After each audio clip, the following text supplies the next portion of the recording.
ہمیں لیلۃ القدر میں کرنا کیا ہے. اس میں کچھ بدعتیں بھی پھیلی ہوئی ہیں, جتھے بنا کے مسجدوں میں جانا اور اجتماعی عبادتیں کرنا, یہ تمام چیزیں اسلاف سے ثابت نہیں ہیں, اور ان کو دین سمجھ کے کریں گے یہ بدعت ہو جائیں گی, سنت سے دور ہیں یہ سب چیزیں.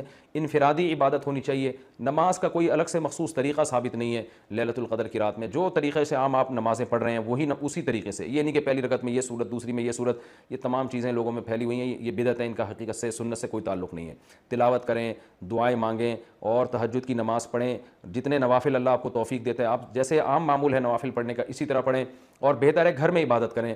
گھر میں اگر مشکل ہو رہی ہے تو مسجد میں بھی جا سکتے ہیں, لیکن نوافل گھر میں پڑھنا یہ مسجد میں پڑھنے سے زیادہ افضل ہے. مسجد میں شور شرابہ کرنا, لیلۃ القدر کے نام پہ جتھے بنا کے بیٹھنا, پھر لیلۃ القدر کی رات پہ پوری رات پروگرام چلنا مسجدوں میں, یہ سب چیزیں لوگوں کو عبادت سے غافل کرنے والی ہیں. بیان بھی ہونے چاہیے مختصر, آدھا گھنٹہ ہو گیا, 1 گھنٹہ ہو گیا, باقی وقت عبادت میں لگانا چاہیے. دوسری بات یہ کہ اتنی کثرت سے عبادت کرنا کہ آپ کا دماغ ہی خراب ہونا شروع ہو جائے, نیند سے حالت خراب ہو جائے, تو یہ بھی ٹھیک نہیں ہے. کچھ دیر آرام بھی کرنا چاہیے تاکہ جتنی عبادت ہو وہ طبیعت میں نشاط کے ساتھ اور فریشنس کے ساتھ ہو, آپ اس میں ٹینشن میں نہ آ رہے ہوں.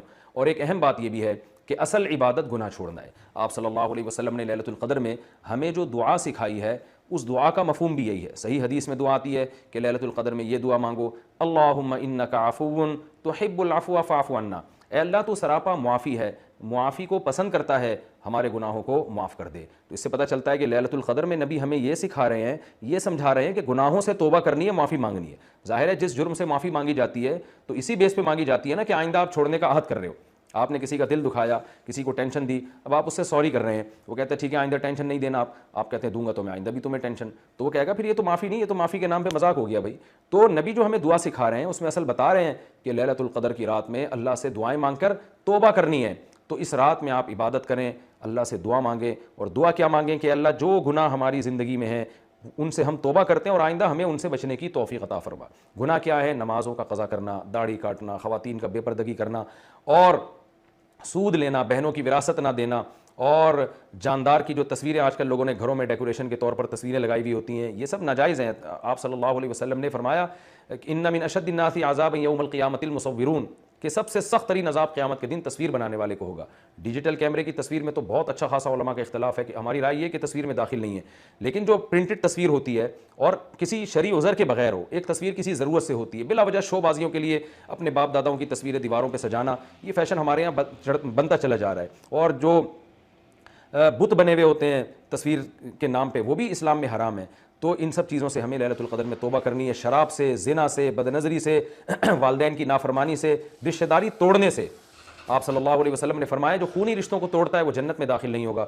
لیلۃ القدر کی رات میں آپ اپنے خونی رشتوں کو منا لیں. اس رات میں آپ اگر رشتے کو جوڑیں گے اس کا ثواب کئی گنا زیادہ ملے گا, اس کی برکتیں بہت زیادہ ہوں گی. تو اس رات میں صدقہ خیرات بھی کرنا چاہیے.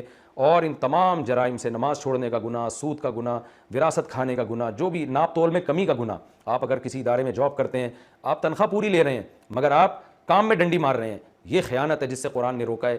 یہ بھی ایک جرم ہے, اس جرم سے بھی ہم نے اس رات میں توبہ کرنی ہے. اگر کوئی کرایہ دار مالک مکان کے گھر کو امانت کے طور پہ استعمال نہیں کرتا, یہ بھی امانت میں خیانت ہے. اور اگر مالک مکان کرایہ دار کو تنگ کرتا ہے یا کرایہ دار مالک مکان کو ٹائم پہ کرایہ نہیں دیتا, یہ بھی جرم ہے جس کو قرآن بیان کرتا ہے امانت میں خیانت. تو جہاں بھی 2 آدمیوں کا معاملہ ہو رہا ہے اور اس میں آپ ڈنڈی مار رہے ہیں, یہ بہت بڑا جرم ہے. قرآن میں اہل جنت کی یہ صفات بیان نہیں کی گئی ہیں.